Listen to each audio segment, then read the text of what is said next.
ले अमुआ की डार पर ऋतु बसंत को देत संदेशवा। लेकिन एक अद्भुत बात है, वर्षा ऋतु जैसी सुहावन ऋतु पर कोयल नहीं बोलती। पावस ऋतु में कोयल नहीं, वर्षा में कोयल बोलती नहीं।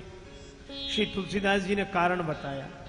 पूछा कि बाबा ये वर्षा ऋतु में सभी आनंदित होते हैं, पर ये कोयल को क्या अच्छी नहीं लगती वर्षा ऋतु, ये बोलती क्यों नहीं है? श्री तुलसीदास जी बोले हमने पूछ लिया, कोयल इसलिए मौन हो गई तो पावस आवत देख के गही कोकिलन मौन।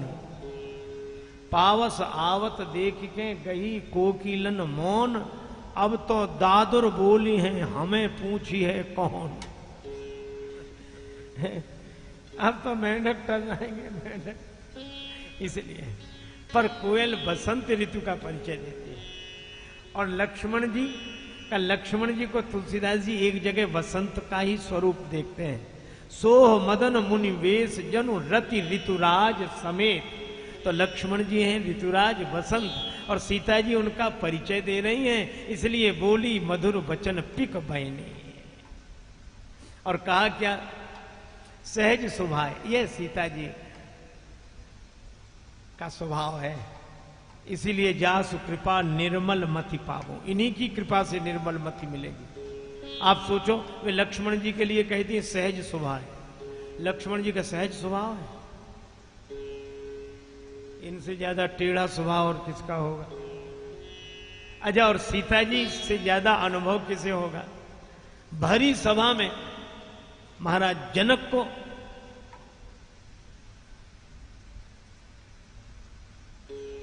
ऐसे ही बोले थे, कही जनक जैसा अनुचित वाणी, जनक ने ऐसी बात कही। अच्छा, बेटी सब कुछ भूल सकती है, अपने पिता का अपमान नहीं भूल सकती। दूसरी कोई होती तो कोई कहता भी कि लक्ष्मण जी बड़े सरल हैं, तो सीता जी कहते अरे काहे कि सरल, हमसे पूछो, हमें पता है, तुम्हें अभी पता नहीं है। पर सीता जी सहज स्वभाव, ये निर्मल मति। अच्छा, फिर एक बात यह भी है, श्री सीता जी को निर्मल मति लगती है, लक्ष्मण जी के सहज स्वभाव को ही देखती हैं। लक्ष्मण जी में सहजता सरलता देखती हैं। और दूसरी बात यह है कि अपने परिवार का सदस्य जैसा भी हो वो हम जाने, पर घर की बात घर में ही बनी रहे, बाहर सहज स्वभाव, ये बड़े सरल है। सुभग तनु गोरे। अच्छा, तो ये हैं कौन? अब सखियां कहेंगे हम सांवरे के बारे में पूछती हैं, ये गोरे के बारे में बताती हैं। नाम लखन, इनका नाम लक्ष्मण है। और ये मेरे देवर कहने वाले, अरे ये मेरे छोटे देवर हैं, नाम लखन लघु देवर मोरे। अब समाधान हुआ नहीं और समस्या उलझ गई। अब सखियां मुस्कुराकर एक दूसरे की तरफ देखती हैं कि ये छोटे देवर हैं गोरे राजकुमार छोटे, तो ये सांवरे कोई बड़े देवर हैं, ये कौन है? ये इनका परिचय। मनहरन श्याम तन सोहे, कर धनुबान धरे। कहु सुमुखी रावरे को है, कर धनुबान धरे। जटाजूट सिर सोहत सुंदर, राजत बिच बिच सुमन मनोहर।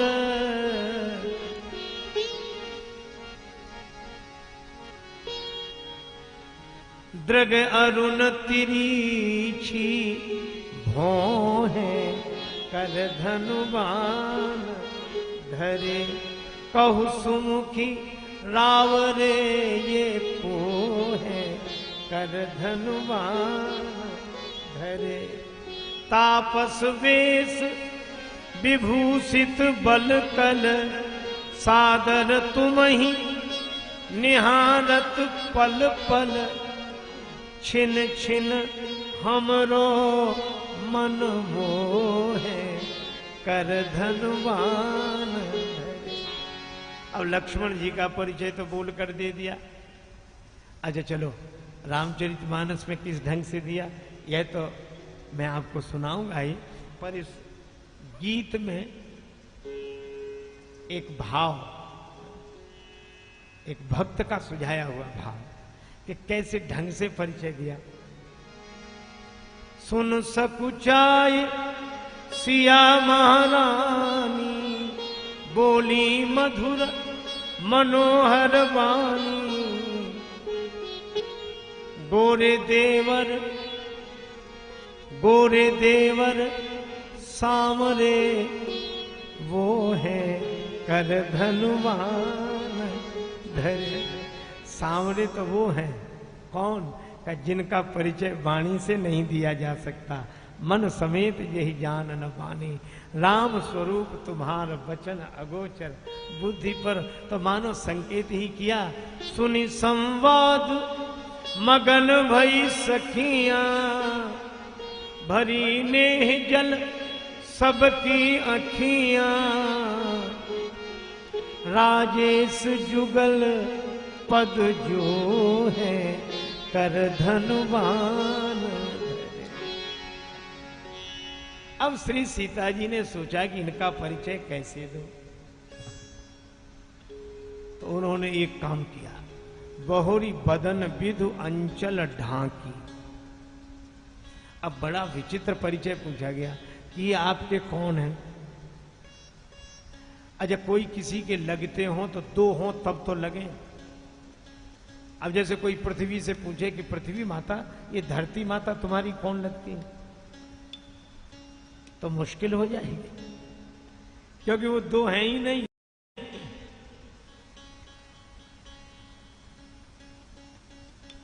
अच्छा वैसे भी देखो,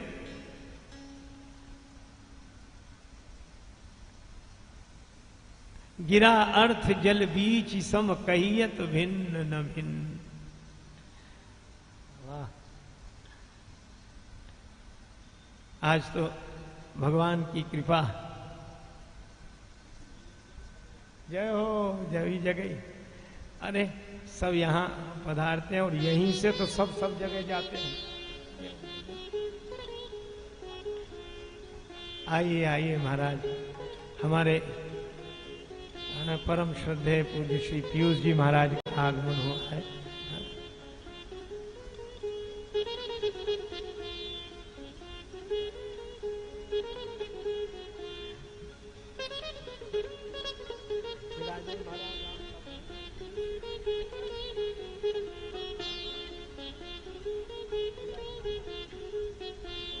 श्री पीयूष जी महाराज का बहुत बहुत अभिनंदन वंदन राजन। तो अब दो हों तब तो कुछ लगे, गिरा अर्थ जल बीच सम कहियत भिन्न न भिन्न। देखो परमात्मा का परिचय देने की दो विधाएं हैं, एक तो श्री तुलसीदास जी की और एक श्री कबीरदास जी की। कबीरदास जी से कहा कि भगवान कैसे मिलेंगे, तो कबीरदास जी बोले, घूंघट के पट खोल,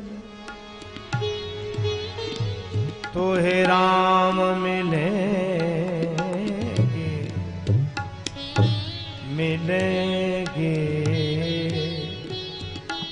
हर घूंघट के पट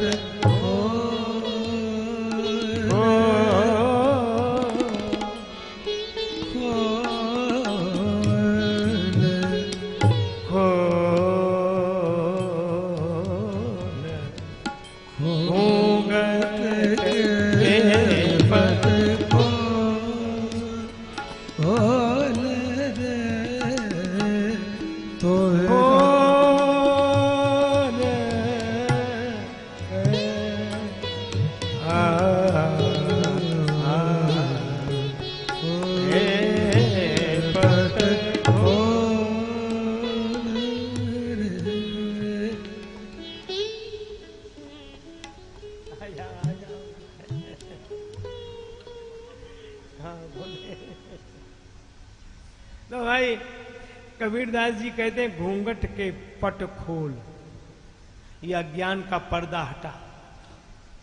वे तो मेले ही मिलाए हैं, अच्छा, वे कहते हैं कि परमात्मा का परिचय पाना हो तो घूंघट हटाओ, और श्री तुलसीदास जी कहते हैं कि श्री जानकी माता जब भगवान का परिचय देने लगी तो घूंघट हटाया नहीं।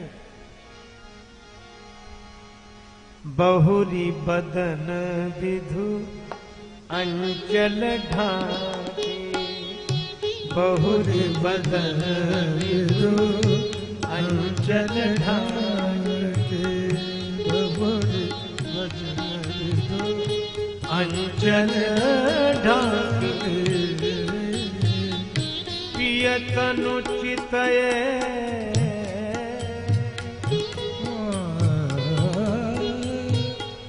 पियतनु चितई भों करी बाकी, बहुरी बदन विधु अंचल ढाके, बहुरी बदन विधु अंचल ढाके, बहुरी बदन विधु अंचल ढाके। वे अपने मुख चंद्र पर घूंघट डाल लेती, अंचल से ढक लेती हैं। और यह क्यों? इसलिए कि जैसे धरती तो एक ही है और किसान दो खड़े हो गए, तो हमारी जमीन कौन सी है? और वो कहे हमारी जमीन कौन सी है? तो अलग अलग होंगे खेत, और अलग अलग होंगे, और धरती एक है। तो अब अलग अलग पहचान कैसे हो, एक में कैसे कहें? तो फिर एक काम करना पड़ता है। कहा उन जमीन के दो टुकड़ों के बीच में, दो खेतों के बीच में एक मेड़ छोड़नी पड़ती है, और जब मेड़ छोड़ देते हैं तो निश्चय हो जाता है कि ये इनका, ये इनका। तो ये जो मेड़ छोड़ी वो भी धरती में ही है। तो इससे अर्थ यह हुआ कि जैसे धरती एक ही है पर परिचय द्वैत के रूप में देना हो तो फिर मेड़ छोड़नी पड़ेगी। इसी तरह श्री सीता जी यह कहती हैं कि हम और राम जी स्वरूपता तो एक हैं, लेकिन भक्ति के भाव से अगर द्वैत के रूप में परिचय देना हो तो इन दो के बीच में एक पर्दा तो डालना पड़ेगा। पर्दे से ही तो यह पार्टीशन होगा कि ये इधर वो इधर। तो बहुरी बदन विधु अंचल ढाके। अच्छा, तो फिर इनके बारे में कुछ कहा नहीं जा सकता, इशारा किया जा सकता है। किनसे? नेत्रों से। पियतनु चितय भों करी बाकी, नेत्रों से देखा। और नेत्र कौन से? का ज्ञान विराग नयन उर्गारे। और कितना अद्भुत संकेत है। परमात्मा प्रभु राम जी का परिचय सीता माता दे रही हैं नेत्रों से, और सीता जी भक्ति हैं और भक्ति माता हैं, और भक्ति माता के दो नयन हैं, ज्ञान और वैराग्य। और कहीं कहीं पुत्र को भी अपने नेत्र बताते हैं। मोरे राम भरत दुई आंखें। तो रामचरितमानस में भक्ति माता के दो नयन हैं, ज्ञान और वैराग्य, जो परमात्मा का परिचय देते हैं। और श्रीमद् भागवत के अनुसार भक्ति माता के दो पुत्र हैं, ज्ञान और वैराग्य। और इन्हीं के द्वारा परमात्मा का परिचय मिलेगा। ये तनु चितई भों करी बाकी। और जैसे ही श्री सीता जी ने देखा वो तो भई मगन सब ग्राम बधूटी। परिचय मिल गया, परिचय मिल गया। रंकन राय रास जनु लूटी। अच्छा, तो हमने परिचय दिया नहीं, परिचय मिल कैसे गया? सखियां मन ही मन कहते हैं कि ये तो हम पहले से ही जानती हैं कि ये आपके कौन है। अच्छा, ये जानती थी तो पूछा क्यों? का पूछा इसलिए कि हमने यह तो देखा कि श्री राम जी आपकी ओर कैसे देखते हैं। सादर बार ही बार सुभाएं चिते तुम त्यों हमरो मन मोहे। लेकिन हम यह देखना चाहती थी कि आप श्री राम जी की ओर कैसे देखती हैं। और जैसे ही आपने उनकी ओर देखा, बस हमें परिचय मिल गया। क्या परिचय? क्या का हमारा सर्वस्व यही है कि आप श्री राम जी को निहारें और राम जी आपको निहारें और हम युगल सरकार को निहारें। बस यही हमारी उपलब्धि है। हमें और कुछ नहीं चाहिए। ये प्रेम का उदात्त उदाहरण तत्सुख सुखित्व। देवर्षि नारद जी कहते हैं कि परमात्मा का सुख ही जिसका अपना सुख हो। श्री सीता जी राम जी मैं और राम जी सीता जी में देख देख कर मगन हो रहे हों और हम दोनों को देखकर मगन हो रहे हों। अच्छा, एक यह विलक्षण परंपरा है। जिसको हम प्रणाम करते हैं उसे आशीर्वाद नहीं देते, और जिसको हम आशीर्वाद देते हैं उसे हम प्रणाम नहीं करते। पर यहां विचित्र घटना घटी। अति सप्रेम सिय पाए परी, सीता जी के चरणों में प्रणाम भी करती हैं, लेकिन प्रणाम करके आपको संकोच ना हो, हम चाहती कुछ नहीं। अति सप्रेम सिय पाए परी, और फिर बहुविधि देहि आशीष।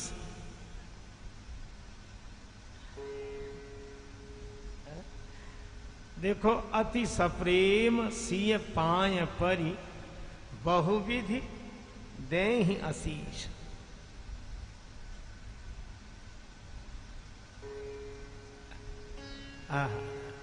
जय जय।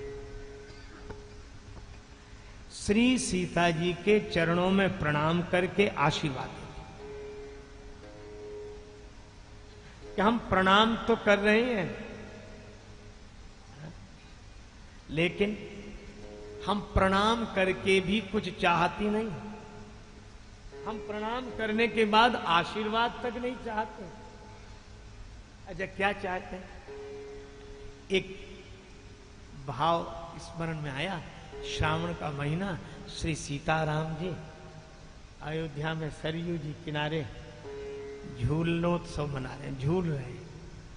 सरजू के तीर आम डार पे हिंडोरा पड़ो, सरजू के तीर आम डार पे हिंडोरा डरियो, तापे रघुराज सिय बैठे एक संग में, तापे रघुराज सिय बैठे एक संग में, आलीगन घेरे खड़ी, हेरे मुखचंद चारु पलक ना टारे, छकी रूप रस रंग में,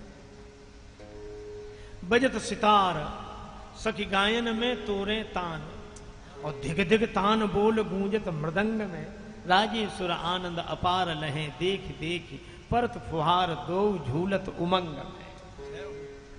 झूल रहे। अच्छा, अब इस झूलन छवि को देखा तो चाह क्या? श्री अवध की परंपरा में यह मधुर गीत गाया जाता है।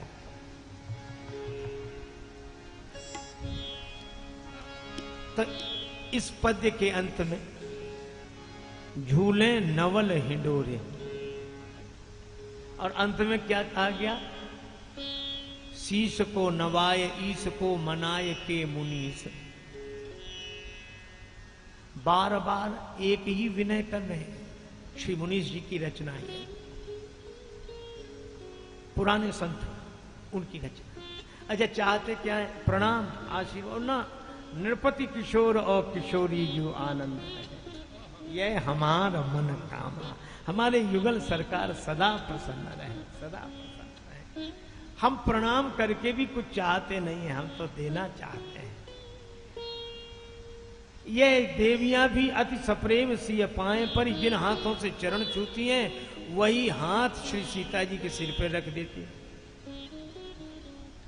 तो यह भाव की उदात्त दशा तो है ही, और विशेष एक क्षेत्र विशेष की यह पावन परंपरा भी।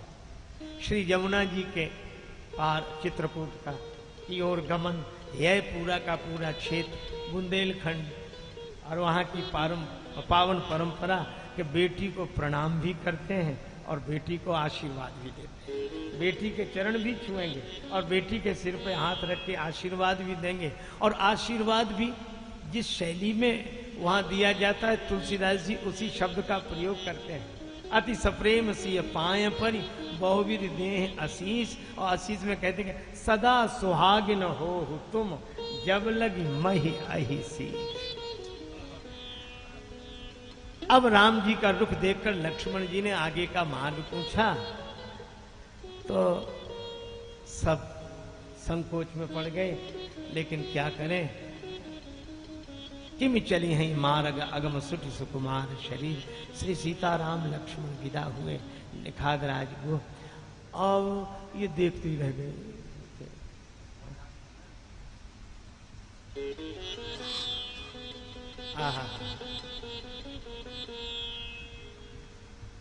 अब कुछ देवियां तब उपस्थित नहीं थीं जब यह मंगलमयी घटना घटी। अब वे आई, अरे तुम लोग इतने आनंद में डूबी हो, क्या है क्या है? अरे ऐसे पथिक देखे कि जैसे आज तक नहीं देखे, तो हम भी तो देखना चाहते थे। अब तो वो चले गए। कितनी दूर गए? बस अब अभी थोड़ा ही दूर गए होंगे। तो वे देवियां बोली हम तो जाएंगी। कवितावली में उल्लेख, एक कहीं चलो देखिए जाए।